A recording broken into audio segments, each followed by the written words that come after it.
Hey y'all, welcome back to my channel. Aimee here. Happy Pride Month, y'all. I'm so excited. So to get us kicking off with Pride Month, I wanted to talk about a couple books, male romances of course, that I have overlooked over like just the past couple months. Except there is one that I found that released back in like 2014 and it sounds fantastic. So we'll talk about that one first. But yes, I'm super excited about this video. Lots of good male romances and more to come for the month of June. So let's get right into it. So this first one is by Christopher Rice. It's called Light Before Day. It was released in December of 2014. I'm not sure how I ran across this. I think I was looking for something, a certain book maybe, I don't know, and it popped up as like a recommendation because you like this book, we think you'll like this book, and I was like, yes. It sounds really good. It says Adam Murphy wants to be a serious journalist. Unfortunately, he spends his days writing about underwear and abs for a gay lifestyle magazine. When a troubled young porn star brings him a tip about a recently deceased Marine's secret visit to an infamous pimp for underage boys, Adam is determined to break the story until someone starts threatening his life. Undeterred, Adam begins to unravel a deadly conspiracy involving runaway sugar daddies, salacious A-list parties, and 3 handsome young men who have vanished without a trace. It sounds like just an awesome kind of like suspenseful, thrillery, gay. It sounds fantastic. All of the above. This next one released in January of this year, and this is by Emma Scott. It's called The Muse, by the way. It's included in a series, so it's the second book in a series, and I remember seeing this, but I skipped over it because I thought it was a male-female romance, because the first book, I believe, is a male-female romance. So I just didn't really pay much attention to it. But it popped up once again when I was looking for something, and I was like, let me just read the synopsis a little bit and see what it has to say. And yes, it's a male-male. It's the second book in the series, but it can be read as a standalone. This one says an emotional paranormal romance about sacrifice, redemption, and the power of true love. Cole Matheson didn't expect the road toward being a successful painter would be paved in gold, but he hoped there'd be a few less potholes. Insidious self-doubt that whispers that he's no good, talentless, hopeless, has him on the brink of despair. Maybe it would be better to just give up. A midnight visit by a beautiful creature of darkness changes everything. Ambrosius Edward Mead Finch surrendered to the underworld centuries ago after knowing only pain and suffering during his short life. Now, Ambry makes humans dance on his strings, feeding on their desire for his own pleasure. But his lord questions his loyalty and commands him to bring a pure soul into the dark realm. So this is part of the Angels and Demon series by Emma Scott. I love Emma Scott. This is a little bit out of my comfort zone as far as like male romances go. It's more, you know, like paranormal sort of fantasy type of world we have here, it sounds like. But it intrigued me. And like I said, I ran across it before, but I didn't realize it was male. So yeah, there you go. Okay, let's take it back to 2022 a little bit. I skipped right over this one because the actual second book was released in April of this year. So I guess that's what I was looking at. But I wanted to focus on this series because J. Bell is a very good writer. I haven't read anything by him in a while, so when I saw that this book popped up in April, again, I had skipped completely over it.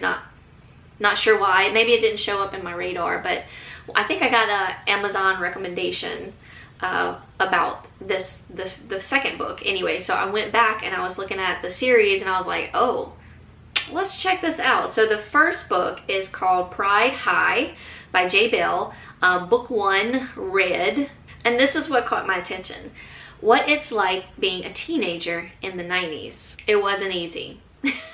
So it looks like we'll be following a lot of characters in this book. We have Anthony Cullen, who's in love with his best friend. We have Omar, not sure, looks like a girl talked to him for the first time and she's insanely pretty. Then we have Sylvia, who doesn't have time to worry about whether she likes boys or girls. We have Mindy, who thinks she's invisible. We have Cameron, who's ready to meet his soulmate.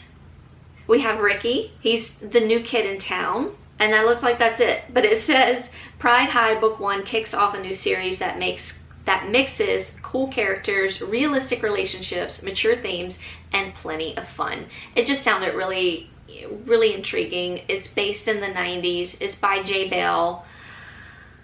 The first book is called Red. Oh, I really like this cover. So this is book 2, Pride High. Book 2 is called Orange. It just says, welcome back to Pride High, where the delicious drama continues. It says this one mixes playful banter, memorable characters, and mature issues in the continuing Pride series as a group of queer teenagers try to figure out who they are and who they love. Ah, super cute all the way around. I might actually have to read this during Pride Month. Okay, back in March, the beginning of March, we had a new release by S.E. Harmon. This is Addicted to LSD. This is about a chef who has been divorced. It says Chef Luca Elise's life. Elise's? I don't know if I'm saying that right. Chef Luca Elise's life is barely recognizable these days. He used to spend his days in the kitchen creating cutting-edge cuisines. Now he's trying to keep his family's restaurant and legacy alive. Then in walks LSD, who is looking for a job, and he's also living on the streets. Luca hires him, realizes his situation, maybe brings him in to live in his place, and I don't know, they get infatuated with each other. That's what I'm guessing. It's a pretty long synopsis, but it says, Luke is determined to be a friend to Ellis to give him everything he needs. Ellis is determined to show him that the only thing he needs is Luca. Don't know how I skipped over Lucy Lennox, but at the beginning of March, we have Welcome to Knockhood by Lucy Lennox. She's one of my favorite male romance writers, and I have no idea why I did not see this. This one says, flying in a float plane to a tiny town in nowhere, Alaska, was definitely wild. At least for me. I was a Florida boy, born and raised, but when the website I work for tasked me with writing an article about something I've never done before, my stupid mouth had blurted, I've never been to Alaska. But when I land on a pristine blue lake and don't die, I can't help but fall a little bit in love with the breathtaking place. And okay, maybe I fall a little bit in love with the grumpy pilot too. It's Lucy Lennox. I'm sure you can't go wrong with that. Moving on to April 11th, this was released, another one by Lucy Lennox. This is called Professor Platonic. Now it says this is in the Forever Wild series, which I started years ago, but I only read the first book, which I really enjoyed. This looks like it's possibly book number 10, although it doesn't say number 10, but I believe it's about a professor and a student, which I always love to read about. It says, I've had a very bad day and could really use a hug. This looks like it may have something to do with like a hookup app. Because it says, no nookie or commitments.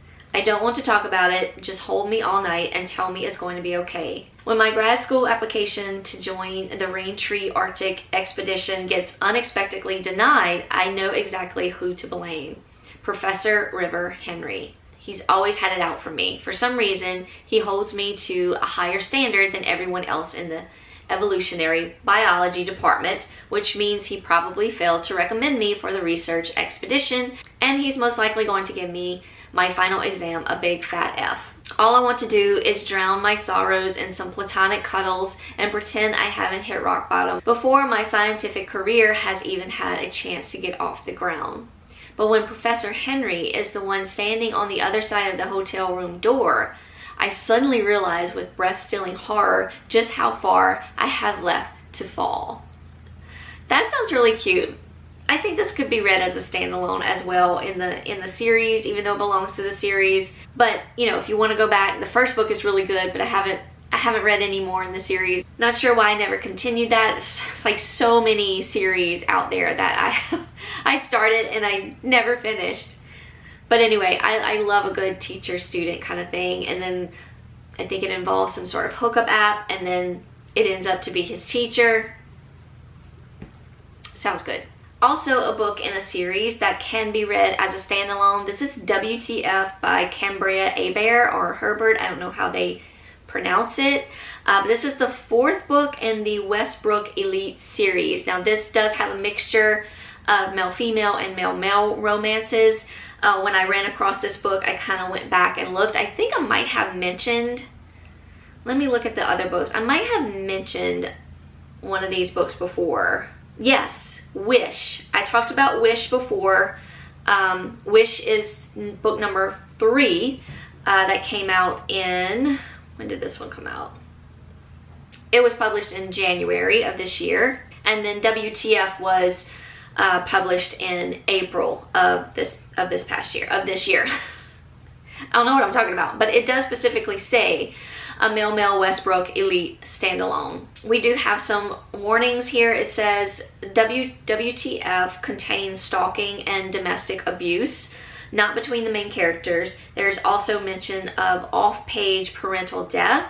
Some readers may find these things uncomfortable, so just wanted to mention those first. This one starts, it's a very long synopsis, but it says, I don't do commitment, and though I swing both ways, I don't do men either. It's too messy, too stressful, and just asking for trouble. I'd rather shine bright like the sun than drown in the rain, so I adopt a pounce and balance lifestyle for which my sparkling charm keeps me from being hated. When I show up in Sweden for a semester abroad, I expect a roomie. What I don't expect is Lars.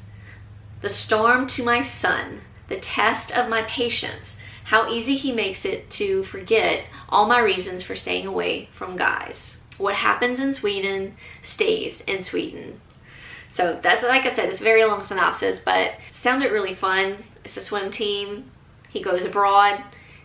His roomie is hot, I'm guessing. I don't know. But it's a standalone, can be read by itself, but the rest of the series does look really, really good. And like I said, Wish is book number 3 in the series that I believe talked about that when it came out in January.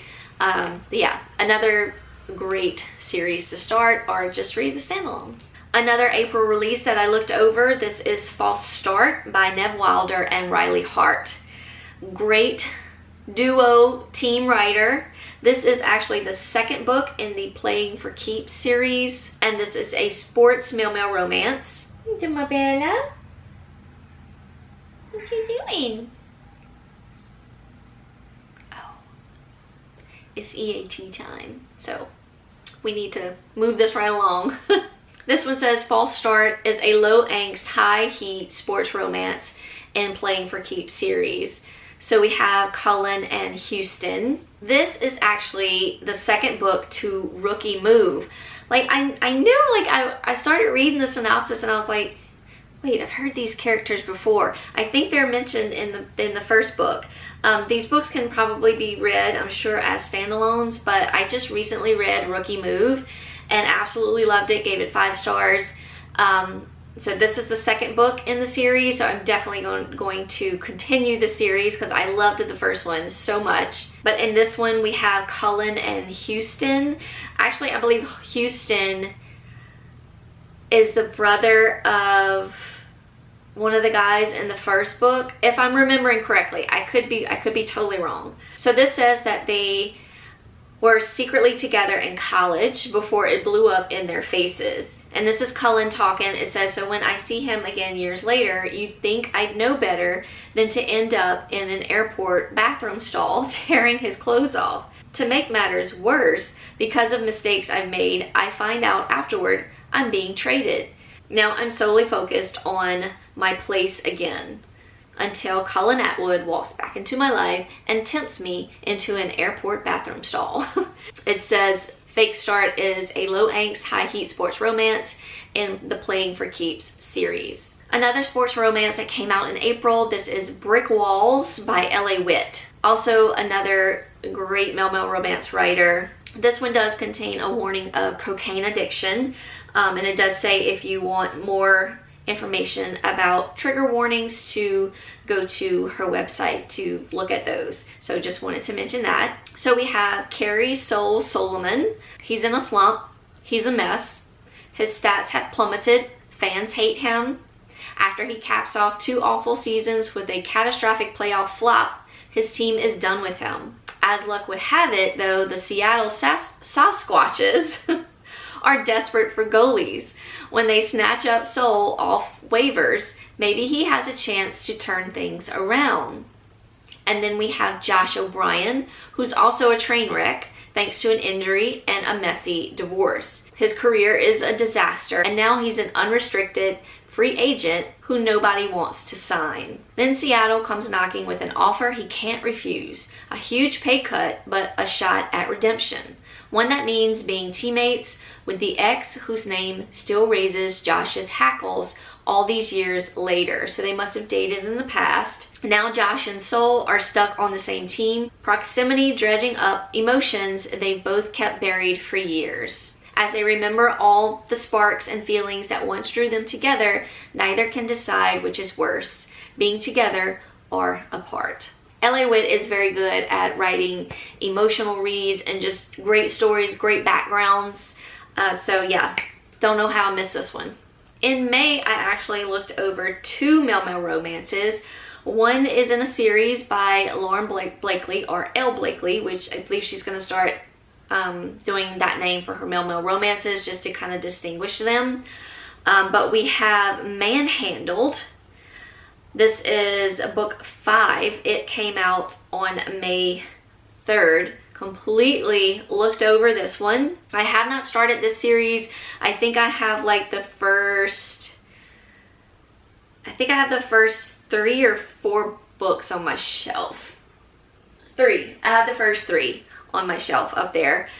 So this is the 5th book. I'm pretty sure all these can probably be read as standalones because I don't think they're about the same character like the Men of Summer series was. This one says a spicy friends to lovers standalone sports romance from Lauren Blakely. My buddies made me do it, I swear. I didn't plan to bid big on a date with my baseball player best friend at the auction, but he looked really good in that tailored suit and I can't resist a dare. The media jumps all over the story. The city's new quarterback nabs a date with the big shot star shortstop. We're just friends. Until we hit the links for the strictly platonic date I won. Suddenly, I'm looking at my silver-tongued, devilishly handsome best bud in a whole new light. It sounded super fun. Best friends, first time experiencing new sexuality. Sounds great. Now this one, the cover caught me. This was released on May 23rd. Totally skipped over it. I don't know how, because this cover. In His Sights by Casey Wells. This one looks like a mystery thriller type of read. It says random letters belong on Scrabble titles, not dead bodies. But when a demented serial killer targets Boston's gay population, leaving cryptic messages carved into his victims, lead detective Gary Mitchell has no choice but to play along. As the body count rises, Gary gets desperate enough to push aside his skepticism and accept the help of a psychic. Dan Porter says he can offer new clues, and Gary needs all the insight into the killer's mind he can get. Serial killer going after gay men, a detective, a psychic. Alright y'all, that is it. Those are 12 books that I ran across. I'm just kind of writing them down as I run across them. So there will definitely be like a part 2 because I'm continuing to see more and more of them. I tried to start a mystery thriller list as well, but I don't have enough to like really make a video about it, but that will be coming as well. Let me know in the comments down below if you've read any of these books. Did you like them? Yeah, let me know. But as always, thank y'all so much for watching. Hope you're all doing well out there. Happy Pride to all my friends and families out there who celebrate. This month is for you. Love you all, and I will see y'all in my next video. Bye. Bye, y'all.